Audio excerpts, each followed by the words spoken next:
السلام علیکم ورحمۃ اللہ وبرکاتہ۔ حضور غوث اعظم رحمۃ اللہ علیہ کا اللہ تعالیٰ سے عہد۔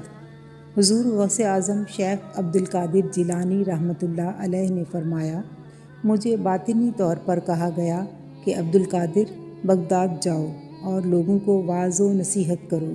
پس میں بغداد کے اندر گیا تو لوگوں کو میں نے ایسی حالت میں دیکھا کہ وہاں رہنا مجھے ناپسند معلوم ہوا، اس لیے میں یہاں سے چلا گیا۔ پھر مجھے دوبارہ کہا گیا کہ عبد القادر بغداد جاؤ اور لوگوں کو واعظ و نصیحت کرو، تم سے انہیں نفع پہنچے گا۔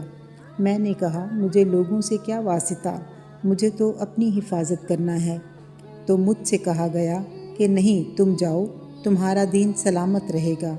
اس وقت میں نے اپنے پروردگار سے 70 دفعہ عہد لیا کہ میرا کوئی مرید بے توبہ نہ مرے۔